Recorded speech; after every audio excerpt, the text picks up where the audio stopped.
कलयुग में तो खाना पीना और कमाना और फिर मर जाना, यही है। पता ही नहीं है मनुष्य जीवन का कोई उद्देश्य और भी है क्या। तो ये तो पशु की तरह ही जन्मे, पशु की तरह ही मर गए, अंत में मिला कुछ भी नहीं। और मनुष्य जीवन जिससे परमात्मा की प्राप्ति कर सकते थे, जिससे परम शांति प्राप्त कर सकते थे, जिससे आत्मज्ञान प्राप्त कर सकते थे, अखंड आनंद में रह सकते थे, जीते जी आनंद और शांति में जीते और मरने के बाद परमात्मा के धाम में जाते। लेकिन जीते जी तो पच पच मरो बैल की नाई, और मर करके सोयो नहायो उठ खायो। तो ये जो जीवन है, ये जीवन वास्तव में मनुष्य जीवन तो नहीं है। तो हम लोगों को सावधान होना चाहिए। ये जो कहानी है, इस कहानी से अब हमको सावधान होना चाहिए। जिसका जितना समय निकल गया वो तो गई सो गई, अब राख रही को। भगवान ने ऐसी कृपा की है हमारे पास, ऐसी ऐसी संतों ने बातें बताई है जिससे मनुष्य 24 घंटे में अपना कल्याण कर सकता है। और इससे भी अधिक सनातन जी महाराज तो कहते हैं तत्काल कल्याण हो सकता है। गीता में ऐसे ऐसे साधन बताए गए हैं, अगर सबको भगवत स्वरूप मान लें तो वासुदेव सर्वम, इसमें तत्काल ही मनुष्य का कल्याण हो जाता है, उसका फिर जन्म नहीं होता। और अगर कोई असत भाव न विद्यते सता भाव न विद्यते, ये जो दूसरे अध्याय का 16वां श्लोक है, इस पर गंभीरता से विचार करके अगर ये स्वीकार कर ले कि संसार में जो कुछ भी दिख रहा है ये तो नष्ट होने वाला है, और भगवान ने गीता में कहा है जो नष्ट होता है उसको असत कहते हैं, और असत है उसका दिखते हुए भी अभाव ही है, क्योंकि वो तो अभी है, थोड़ी देर में नहीं रहेगा। तो संसार का अभाव और परमात्मा अथवा अपने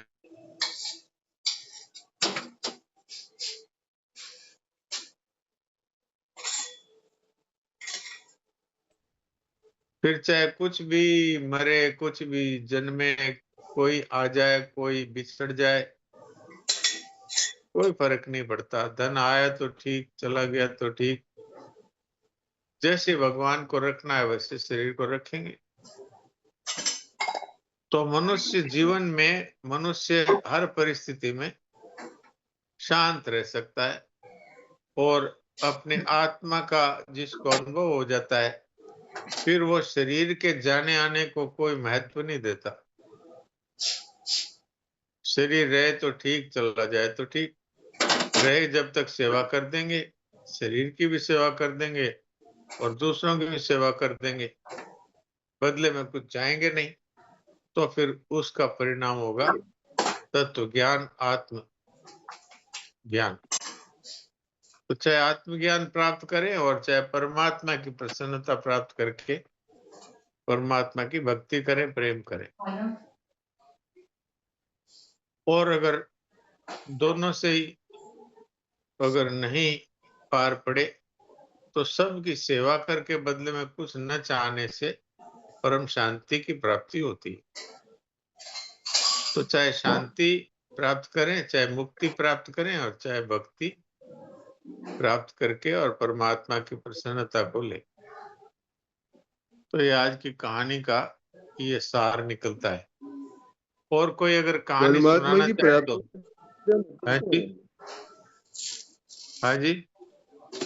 परमात्मा की प्राप्ति का मतलब क्या है? परमात्मा की प्राप्ति परमात्मा की प्राप्ति कैसे? का मतलब है, परमात्मा की प्राप्ति परमात्मा की प्राप्ति का मतलब है भगवान के प्रेम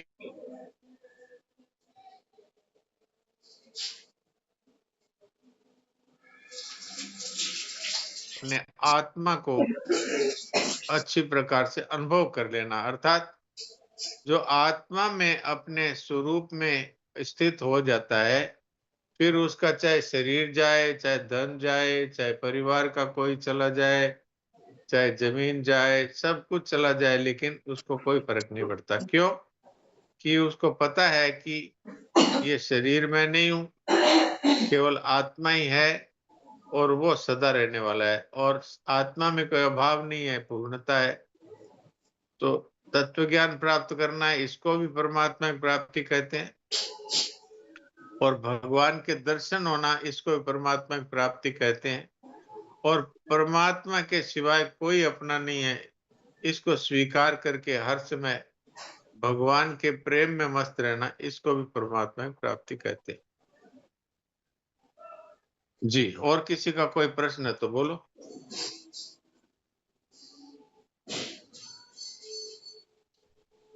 भगवान ने गीता में 3 तरह से अपनी प्राप्ति बताई है भक्ति के लिए और ज्ञानी के लिए। तो ज्ञातुम दृष्टुम च तत्वेन प्रवेष्टुम, यानी चाहे संसार की वास्तविकता को जान करके आत्मा में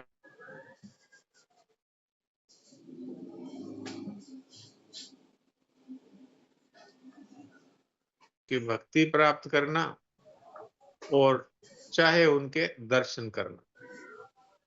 तो ज्ञातुम दृष्टुम च तत्वेन प्रवेष्टुम, भगवान के साथ अपनी आत्मा का विलीनीकरण है, ये तत्व से भगवान में प्रवेश होना है। और शरीर प्रवेश भी हो सकते हैं, जैसे मीराबाई हुई। मीराबाई द्वारका जी में भगवान द्वारकाधीश की मूर्ति में समा गई। तो ये भक्त है, ये सब तरह से भगवान को प्राप्त कर सकते। जी, और कोई भाई बहन का प्रश्न है तो बोलें। या और किसी को कोई कहानी सुनानी हो तो सुनाए। हाँ, रामानंद जी बोलिए। प्रणाम जी सा। प्रणाम। मेरा प्रश्न यही है, केवल नाम जप भाव उभाव जैसे भी नाम जप होता रहे तो क्या ये स्थिति प्राप्त हो जाएगी? हाँ, जरूर हो सकती है, क्योंकि क्योंकि बाकी नाम सब जैसे ये आत्मा का अनुभव या इस तरह का जो ये आप सब बताते हैं, इसके लिए मतलब अपने आप को असमर्थता महसूस होती है कभी कभी। और तो विश्वास ये है कि अगर ये होता रहे, नाम जप होता रहे, तो क्या ये सब हो जाएगा? क्या वो चल रहा है? बस उसके लिए ही थोड़ा आपसे ये है कि भाई वो एक मोहर लग जाएगा आपकी के हाँ हो जाएगा, तो बस थोड़ा विश्वास और बढ़ जाए। भाई देखो, संतों ने ये कहा है, हाथ काम मुख राम हृदय सांची प्रीत। तो इसके साथ में यदि हृदय में सच्चा प्रेम हो भगवान के लिए, अर्थात केवल एक भगवान ही मेरे हैं और कोई मेरा नहीं, इस तरह से हो तो खाली नाम जप है, ये खाली नहीं है, ये पूर्ण है। जी नाम जप अगर करता रहे तो सब कुछ हो सकता है, भगवत प्राप्ति तो हो ही जाएगी, जीवन मरण दोनों सुधर जाएंगे। नाम जप एक बहुत बड़ा, जी जी सर। नाम जप एक बहुत बड़ा साधन है। और तुलसीदास जी ने तो कह दिया, कलयुग केवल नाम आधार, सुमर सुमर भव उतरव पार। शास्त्रों में भी आया है, नारद भक्ति सूत्र में कहा है, हरेर नामेव कैवलम। कलयुग में हरि नाम है, यही एक केवल एक साधन होगा। कलो नास्ते व नास्ते व नास्ते व गतिर अन्यथा। कलयुग में और कोई गति नहीं है, नहीं है, नहीं। तो इसलिए नाम जब सब कुछ कर सकता है, बस ये है कि इसमें यदि हो ही राम को नाम जब, अर्थात हृदय साची प्रीत, एक भगवान के सिवाय मेरा कोई नहीं है, इस तरह से भगवान के अपनापन के सहित नाम जप किया जाए, तो फिर ये 100% भगवत प्राप्ति का उपाय। कलयुग में तुलसीदास जी ने तो यहाँ तक कह दिया कि नहीं कलि कर मन भगति विवेकु, राम नाम अवलंबन एकु। कलयुग में न लोग भक्ति की बातें करेंगे, लेकिन भक्ति करने वाले बहुत कम होंगे, और लोग कर्मयोग की बातें करेंगे, लेकिन वास्तव में सेवा करने वाले बहुत कम होंगे। तो वास्तव में एकमात्र भगवान का नाम है, यही कलयुग में उद्धार का बहुत बड़ा साधन।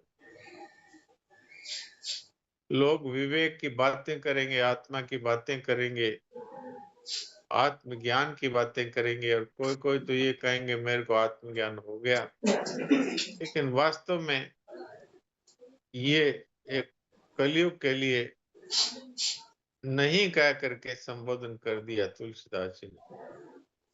नहीं कलि कर्मन भगति विवेक, राम नाम अवलंबन एक।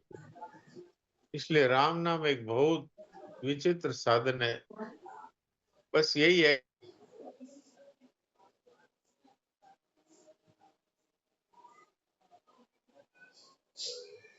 भी ममता है, कामना है, और भगवान की भक्ति भी है। तो जो नहीं भक्ति करते उनसे तो अच्छा ही है, लेकिन ये लंबा रास्ता होता है। और यदि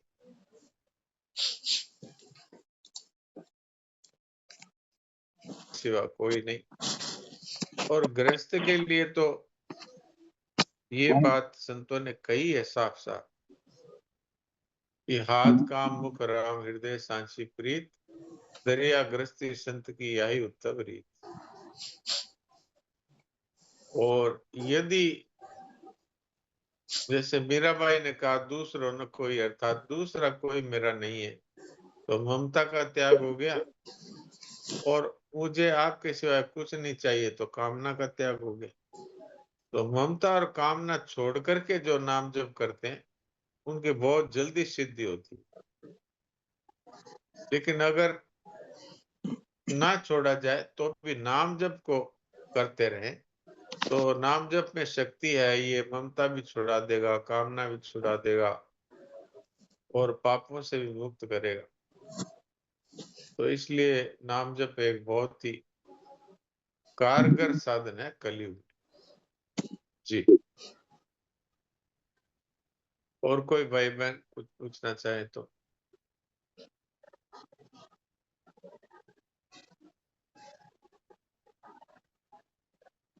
तीन 4 मिनट का समय रहा है, तो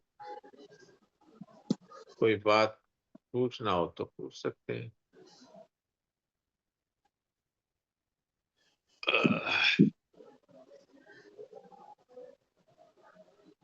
अगर वास्तव में कोई भी साधन हमारे पार नहीं पड़ती हो, तो एक बहुत ही पक्का साधन है जिससे परमात्मा की प्राप्ति अवश्य ही होगी, वो है जानी हुई बुराई का त्याग। जानी हुई बुराई का अर्थ यह है जिसको हम जानते हैं कि ये गलत है, उसको हम नहीं करेंगे, ये पक्का निर्णय। तो फिर उसको कोई साधन की जरूरत नहीं, इस एक साधन से ही उसका उद्धार हो जाएगा। क्योंकि वास्तव में हम लोग संसार में जो भटकते हैं इसका कारण है बुराई। अब बुराई की परिभाषा क्या है कि जो हमें बुरा लगता है, अर्थात कोई हमारे साथ झूठ बोलता है तो हमको बुरा लगता है, तो हम झूठ ना बोले। कोई हमारे से गुस्सा करता है तो हमको बुरा लगता है, तो हम किसी से द्वेष ना करें, किसी से गुस्सा ना करें। कोई हमारे यहाँ चोरी करता है तो हमको बुरा लगता है, तो हम चोरी ना करें। कोई हमारा हक छीनता है तो हमको बुरा लगता है, तो हम किसी का हक न छीने। कोई हमारी हिंसा करता है, हमको बुरा लगता है, तो हम किसी प्रकार की हिंसा नहीं करेंगे। अगर आज से इसी क्षण से ये अगर साधन शुरू कर दिया जाए तो उसकी मुक्ति में कोई संदेह नहीं। ये एक बहुत ही कारगर उपाय है। क्यों? कि जो ये कहेगा कि आज से मैं झूठ नहीं बोलूंगा, तो वो सच बोलेगा या चुप रहेगा, इसके सिवाय तो कुछ नहीं। या तो मौन रहेगा या सच बोलेगा। जो कहता है कि मैं बेईमानी नहीं करूंगा, वो ईमानदारी ही करेगा, वो तो ईमानदारी होगा। कोई कहेगा कि मैं हिंसा नहीं करूंगा, तो उसके जीवन में दया स्वतः ही आ जाएगी। तो इसलिए बुराई का त्याग है, ये एक बहुत बड़ा साधन है। और ये कलयुग और त्रेता और द्वापर और सतयुग सबके लिए समान रूप से लागू होता है। तो अब समय लगभग 2 मिनट रहा है, इसलिए सभी लोग